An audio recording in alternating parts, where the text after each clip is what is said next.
Right breaking news చూస్తున్నాం. ఏపీలో scrub typhus danger bells మోగిస్తోంది. రాష్ట్రంలో అంతకంతకు కేసులు పెరగడంతో ప్రజలు భయంతో వణికిపోతున్నారు. తాజాగా బాపట్ల జిల్లా పెదపులుగుపారిలో నాగబాబు అనే యువకుడు స్క్రబ్ టైఫస్ తో మరణించడం కలకలం రేపింది.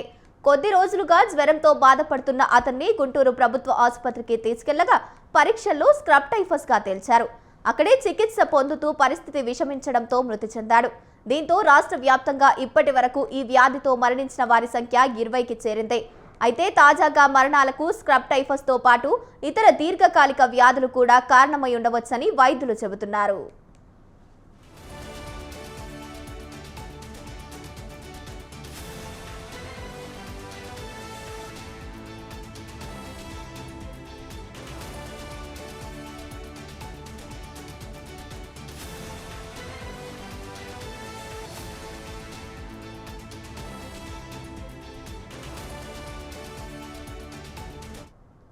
ఖచ్చితమైన కారణాలు నిర్ధారించేందుకు ప్రభుత్వం జీవోము సీక్వెన్సింగ్ చేపడుతోంది.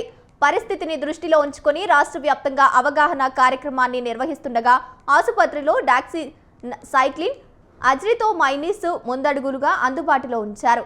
జ్వరం వంటివి వ్యాధులు సంప్రదించాలని, స్క్రబ్ టైఫస్, చిగ్గర్ మైట్స్ కాటు ద్వారా వ్యాప్తిస్తున్నాయని, పొలాలు, పచ్చిక బయళ్లలో పనిచేసేవారు ప్రత్యేక జాగ్రత్తలు తీసుకోవాలని ఆరోగ్య శాఖ సూచిస్తోంది.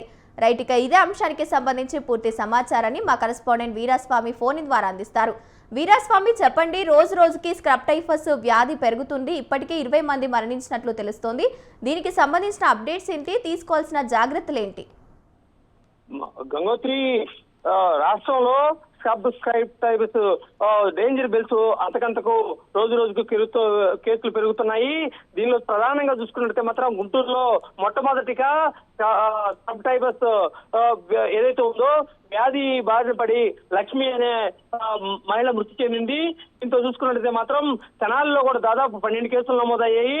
గుంటూరులో కూడా 6 కేసులు నమోదయ్యాయి. దీంతో పాటు చూసుకున్న పల్నాడు జిల్లాలో కూడా 6 కేసులు నమోదైన పరిస్థితి నెలకొంది.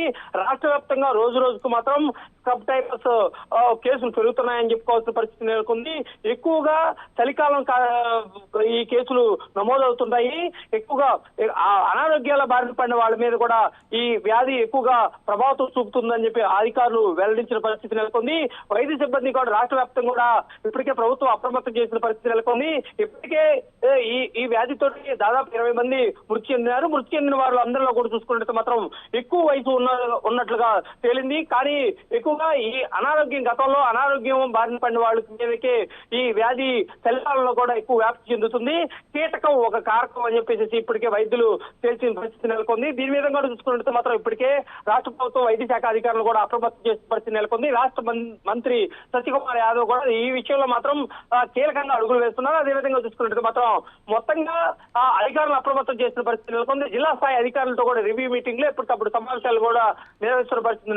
రూరల్ ప్రాంతాల్లో ఎక్కువగా పనులకు వెళ్తుంటారు కాబట్టి వాళ్ళందరిలో కూడా అదే విధంగా చూసుకున్నట్టు మాత్రం ఎక్కువగా అనారోగ్యం బారిన వాళ్ళ మీద కూడా ఈ వ్యాధి సోకుతుందని చెప్పేసి అధికారులు అంచనా వేస్తున్న పరిస్థితి నెలకొంది.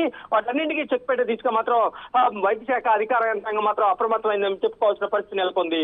గంగోత్రి, వీరాస్వామి, స్క్రబ్ టైఫస్ వ్యాధి అసలు ఎందుకు వస్తుంది? ఈ వ్యాధి నివారించడానికి ఎలాంటి చర్యలు చేపడుతున్నారు వైద్యారోగ్య శాఖ అధికారులు? దీన్ని నివారించడానికి ఎలాంటి చర్యలు చేపట్టాలి? ఇప్పటికే పరిస్థితుల్లో చూసుకున్నట్టు మాత్రం రాష్ట్ర వ్యాప్తంగా పరిస్థితిని అదుపులో ఉంచిన పరిస్థితి నెలకొంది. ఇది మాత్రం ఒక కీటకం ఆధారంగానే ఈ వ్యాధి వ్యాపిస్తుంది అని చెప్పేసి ఇప్పటికే అధికారులు మాత్రం తేల్చి చెప్పిన పరిస్థితి నెలకొంది. చలికాలంలో దీని ప్రభావం ఎక్కువగా ఉంటుంది కాబట్టి చలికాలంలో మాత్రం అనారోగ్యంగా ఎవరైతే ఉన్నారో వాళ్ళ మీద కూడా ఎక్కువగా దీని ప్రభావం చూపుతుంది. కాబట్టి వాళ్ళందరూ కూడా అప్రమత్తం ఉండాల్సిన అవసరం ఏంటుంది. వీటిని చెక్ పెట్టే దిశగా ఇప్పటికే అధికారులు మాత్రం క్యాంపులు కూడా నిర్వహించారు. అవగాహన కార్యక్రమాలు కూడా నిర్వహించారు పరిస్థితి నెలకొంది. అన్ని జిల్లాల్లో కూడా చూసుకుంటే మాత్రం ఇప్పటికే క్యాంపులు కూడా నిర్వహించేసి వాళ్ళకి ఎవరైతే సరే సీరియస్ గా ఉంటే మాత్రం జిల్లా కేంద్రాల్లో ఉన్న ఆసుపత్రులు కూడా తరలించాలని చెప్పి ఇప్పటికే వైద్య శాఖ అధికారులు కూడా ఒక టోల్ ఫ్రీ నెంబర్ కూడా ఏర్పాటు చేసిన పరిస్థితి నెలకొంది. వీటన్నింటినీ కట్టుదిట్టం చేసుకోవడానికి ఇప్పటికే అధికార యంత్రాంగం అప్రమత్తమైంది. ఇప్పటికీ మరణాల సంఖ్య ఇంకా పెరగకూడదు. ఈ చలికాలంలో మాత్రం అప్రమత్తంగా ఉండాల్సిన అవసరం ఎంత ఉంది. అదేవిధంగా చూసుకుంటే మాత్రం కింది స్థాయి అధికారులు ఏదైతే ఉందో వాళ్ళకు కూడా అప్రమత్తం చేసిన పరిస్థితి నెలకొంది. కొంతమంది ఏదైతుందో ఆశా కార్యకర్తలు కానీ వాళ్ళకు కూడా వీటిని కేటాయించిన పరిస్థితి నెలకొంది. ఇప్పటికే రాష్ట్ర వ్యాప్తంగా చూసుకుంటే మాత్రం కేంద్రాలు కూడా ఆరోగ్య శాఖ కేంద్రాలను కూడా ఏర్పాటు చేసిన పరిస్థితి నెలకొంది. వాటన్నిటికీ దృష్టిలో పెట్టేసుకుని ఎక్కడెక్కడ ఈ కేసులు నమ్ముతున్నాయి, ఎక్కడెక్కడ వేగంగా పెరుగుతున్నాయి, వాటన్నిటిని గుర్తించేసి మాత్రం వాటికి చెక్ పెట్టే దిశగా ఇప్పటికే అధికార యంత్రాంగం మాత్రం అప్రమత్తమైన పరిస్థితి నెలకొంది. వైద్య శాఖ అధికారులు మాత్రం క్యాంపు కార్యాలయాలు అదేవిధంగా చూసుకున్నట్టు మాత్రం అవగాహన శిబిరాలు కూడా నిర్వహిస్తున్న పరిస్థితి నెలకొంది. Gangotri. Right, thank you Veeraswamy.